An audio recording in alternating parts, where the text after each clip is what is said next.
Aujourd'hui, nous allons parler d'un sujet que je pense qui nous concerne tous, de pourquoi Roblox est populaire, ou enfin comment Roblox a une popularité assez large quand même. Donc c'est une question que nous allons nous poser, mais avant qu'on s'y pose, balance intro.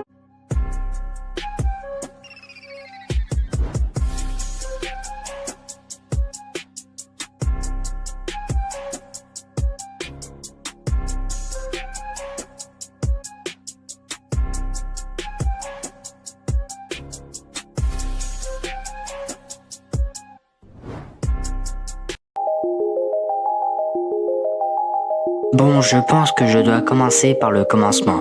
Déjà, premièrement, Roblox a été créé le 11 septembre 2006, une date qui est très importante car du coup, Roblox a été créé à cette date-là. Deuxièmement, Roblox au début, c'était très moche. Je vais vous montrer directement un screen de ce que Roblox était. Et d'ailleurs, Roblox aussi était pas du tout populaire. Et par la suite, il y a eu des mods quand même qui a popularisé le jeu. Et c'est justement ça le but de cette vidéo, de vous montrer comment Roblox est devenu populaire et va continuer à devenir populaire grâce à ces mods que je vais montrer dans cette vidéo. Donc nous sommes tout simplement partis pour vous montrer ces mods. Et sinon pour l'histoire, c'est à peu près ça que je voulais dire. Je sais, c'est pas énorme, mais c'est vraiment ce qui va nous servir pour la suite de la vidéo du coup. Avant qu'on parle de Brookhaven, je vais vous dire qu'est-ce que Brookhaven, même si je pense que tout le monde connaît. Brookhaven est une map où tout simplement le but c'est de créer du RP. C'est un peu une ville RP où tu dois faire du RP normal quoi.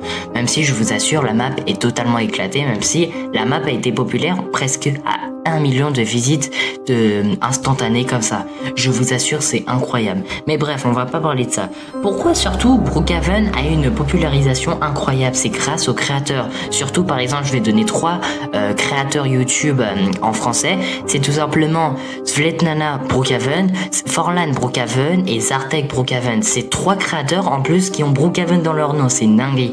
Mais bref, et tout simplement grâce à Brookhaven et aux créateurs qui ont fait du contenu sur le jeu Brookhaven, et bah tout simplement Brookhaven a une popularisation incroyable et du coup ont augmenté les stats de Roblox et ça c'est une dinguerie. Bref, voilà à peu près Brookhaven. J'ai un peu parlé de Brookhaven, je sais, mais c'est pas grave. Passons maintenant à la prochaine map. Je suis désolé, mais nous allons pas parler de beaucoup de Blox Fruit, car c'est un jeu pour moi qui ne m'intéresse pas beaucoup. D'ailleurs, dites-moi dans les commentaires si ça vous plaît ou pas. Mais ce que vous deviez savoir quand même dans Blox Fruit, c'est que tout simplement Blox Fruit a eu un peu un prime entre 2022 et 2023. Et c'est vraiment un jeu où il y a eu au moins 1 million de personnes de visites sur le jeu, qui est quand même un chiffre assez énorme. Mais d'ailleurs, je vais vous montrer les stats. Mais ce que vous deviez surtout savoir, c'est que tout simplement, il y a vraiment un gros débat de si ce jeu est bien ou pas. D'ailleurs, dites-le moi dans les commentaires, votre avis, comme je l'ai dit, il est tout à l'air. Mais bref, passons à la suite. Et je sais que c'était vraiment pas long, mais je vous l'avais prévenu. Bon, nous allons parler de Still a Brainrot et si vous connaissez bien ce jeu, vous savez comment c'est super populaire.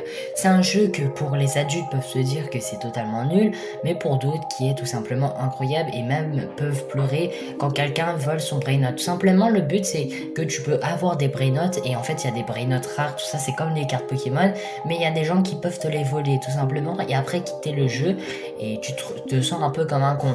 Voilà à peu près les règles du jeu, même si je sais, j'ai jamais joué à ce jeu. Honnêtement, en fait, tous les jeux, j'ai jamais joué. J'ai même pas lancé une seule fois. Mais en tout cas, je vous explique rapidement. Et le truc, c'est que ça a eu des millions de joueurs, des dizaines de millions de joueurs.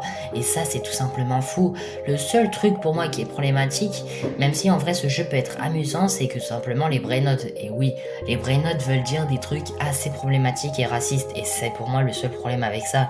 Mais sinon, en vrai, je pense que le créateur ne voulait pas forcément faire ça. Il voulait utiliser un truc où il y avait une hype en ce moment et il est intelligent parce que du coup ça a marché.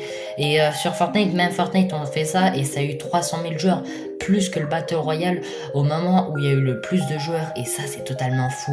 Mais bref, voilà à peu près Still a Brainrot. Passons maintenant à la conclusion. Conclusion, je dirais que tout simplement, il faut quand même faire attention, c'est pas que c'est la map la plus populaire, que c'est la map la plus inoffensive. La preuve, on peut prendre style Brainot, qui est une map qui a l'air tout simplement normale avec des noms de personnages très très bizarres comme Tralaléo, Tralala ou Tonton Tonton Saour, mais tout simplement, c'est des trucs qui est en italien et qui veut dire des trucs tout simplement racistes. Et en fait, c'est ça que je veux dire, c'est que c'est pas forcément que c'est populaire, qu'il n'y a rien de bizarre en fait, tout simplement. Vous voyez ce que je veux dire? Même Brookhaven, il y a des trucs bizarres, tout ça, et en plus, en termes de qualité et en termes de gameplay, je pense pas que c'est les meilleurs jeux. Donc voilà, donc aussi, il faut souvent se dire que c'est pas que c'est populaire, que c'est une masterclass et qu'il n'y a rien de bizarre sur cette map. Vous voyez ce que je veux dire? Mais bref, c'était ça ma conclusion, j'espère que la vidéo vous aura plu. Like, abonne-toi et active la cloche des notifications. Ça m'a plu que t'as regardé la vidéo jusqu'à la fin, mais bref, au revoir tout le monde.